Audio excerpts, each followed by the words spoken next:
নমস্কার বন্ধুরা, তাম্মাস কিচেনে সকলকে স্বাগত জানিয়ে শুরু করছি আরও একটা নতুন রেসিপি। গরম তো পড়ে গেছে, বলবার কোনো কথা নেই। এত গরম মানুষের ভাবে অতিষ্ঠ হয়ে যাচ্ছে।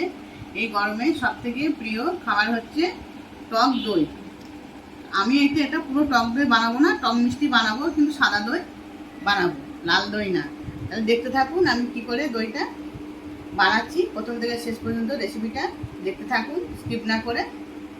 তাহলে চলুন আমি প্রথমে দেখিয়ে দিচ্ছি কি কি নিয়েছি। আমি নিয়েছি 1 কিলো দুধ, প্যাকেটের দুধ নিয়েছি। আর নিয়েছি আমুল দুধ নিয়েছি। আর নিয়েছি টক দই। আর নিয়েছি চিনি। আর দইটা বসাবো যাতে এই যে মাটির ভাঁড়, সব থেকে ভাঁড়ের দই খুব সুন্দর বসে আর খেতেও টেস্ট হয় ভাঁড়ের দই। তাহলে প্রথমে আমি দুধটা কেটে নিচ্ছি। কড়াইতে দুধটা জাল দিয়ে নেবো। এটা টক মিষ্টি সাদা দই। আপনাদের পরে আমি বানিয়ে লাল দই বানিয়ে দেখাবো, টক দই বানিয়ে দেখাবো।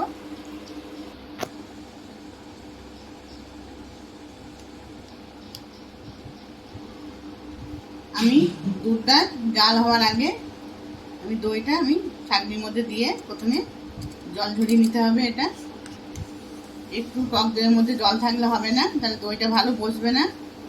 এটা জল ঝরতে থাকবো, আমি ততক্ষণ দুধটা ঘন করে একটু জাল দিয়ে নেব। আপনারা ভিডিওটা দেখতে থাকবেন, দেখা অনুরোধ রইল আপনাদের কাছে। দুধটা আমি বসিয়ে দিলাম, এটা আমি ঘন করার জন্য। দুধটা একটু ঘন করে নেব, তাহলে দইটা খুব ভালো বসবে, মোটা হবে দইটা। যত দুধটা ঘন হবে তত দইটা মোটা হবে। দুধটা খানিকটা গরম হয়ে গেছে। আমি আবার এখান থেকে কিছুটা দুধ তুলে নিয়ে এই যে আমুল দুধটা আমি গুলে রেখে দেবো।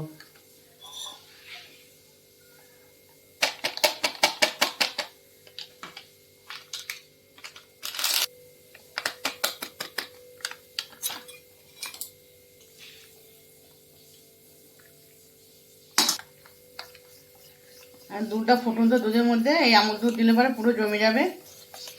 এটা আমুল দুধটা আলাদা করে একটু গুলে নিচ্ছি।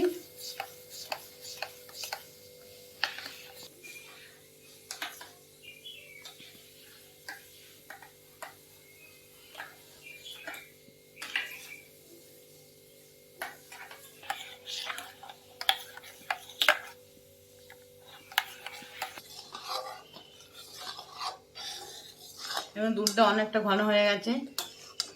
এবার আমি যেটা আমুল দুধটা গুলে রেখেছিলাম, আমুল দুধটা আমি এর মধ্যে আবার অ্যাড করে দিচ্ছি। যত দুধ ফুটিয়ে মোটা করবেন তত দই মোটা হবে, দই লেয়ারটা।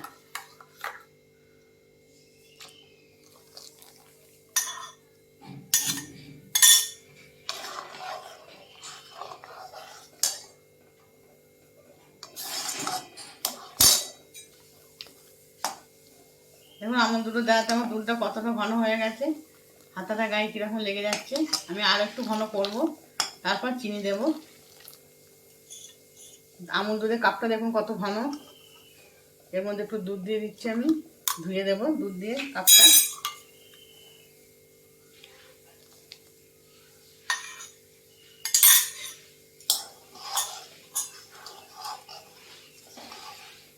এক কিলো দুধ নিয়েছিলাম, আপনাদের দেখিয়ে দিয়েছিলাম। 1 কিলো দুধ নিয়েছিলাম, তারপরে দিয়েছি এতে 100 গ্রাম আমুল দুধ। তার জন্য আমি দিয়ে দিচ্ছি এতে 200-250 গ্রাম চিনি।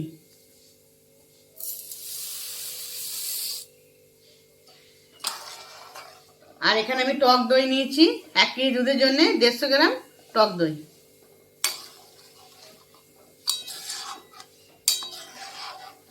দুধটা কত ঘন হয়ে গেছে, পুরো মোটা হয়ে গেছে একদম।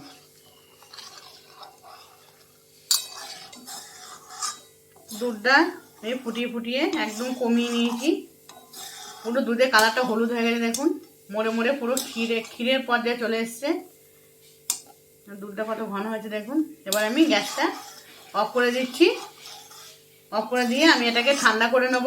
পুরোপুরি ঠান্ডা করব না, কতটা ঠান্ডা করবো, কখন আমি এই টক দইটা মেশাবো, তার জন্য ভিডিওটা দেখতে হবে। গ্যাসটা অফ করে দিয়ে দুধটা ঠান্ডা করে নিয়ে আপনাদের সামনে আবার আসছি।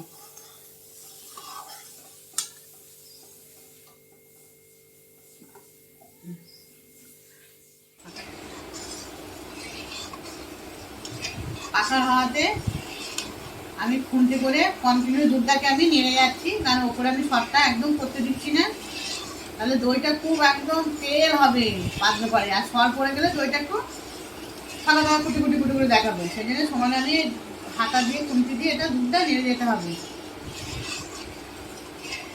দেখুন দুধটা এবার বুঝতে পারবেন কত ঘন হয়ে গেছে, আরও ঠান্ডা হলে আর একটু ঘন হয়ে যাবে। দুধটা আমি ঠান্ডা করে নিয়েছি, এই যে পুরো আঙুলটা আমার ডুবে যাচ্ছে দুধের মধ্যে, কিন্তু আঙুলটা একটু গরম লাগছে। এইভাবে দুধটা যখন এই স্টিমে দুধটা আসবে তখন আপনাকে টক দইটা মেশাতে হবে। দেখুন টক দইটা আমি দিয়েছিলাম জল ঝরাতে, কত জল বেড়েছে দেখুন। যখন জল ঝরাতে দিলাম তখন মনে হচ্ছিল দইয়ের ঘরে একটু জল নেই। এবার আমি এর মধ্যে টক দইটা অ্যাড করে দিচ্ছি।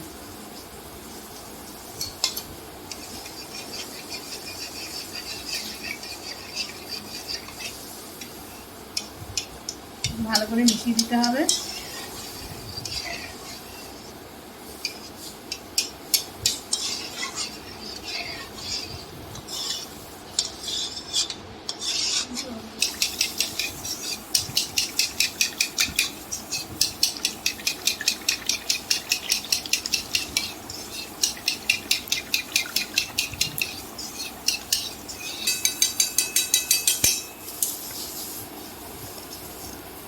এবার এই ভাঁড়ের মধ্যে ঢেলে দিচ্ছি।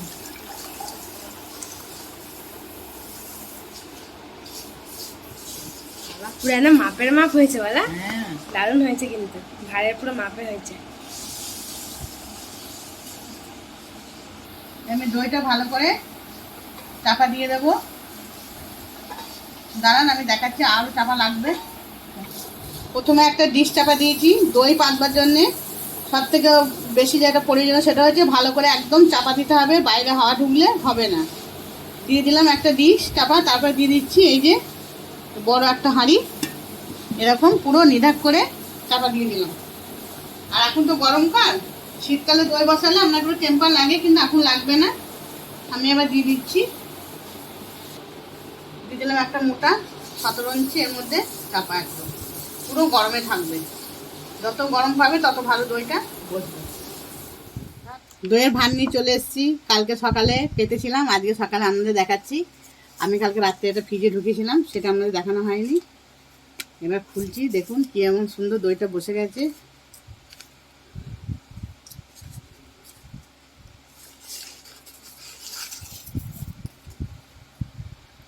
কি সুন্দর দইটা বসে গেছে, একগুলো পুরো উপর করে দিচ্ছি। দইটা একদম পড়ছে না, সুন্দর বসে গেছে। তাহলে এইভাবে আগে বাড়িতে টক মিষ্টি এই গরমে দই বানিয়ে খেয়ে দেখবেন। ভালো লাগলে লাইক কমেন্ট শেয়ার অবশ্যই করবেন, চ্যানেলটিকে সাবস্ক্রাইব করতে ভুলবেন না। চলুন আমাদের কেটে দেখাচ্ছি।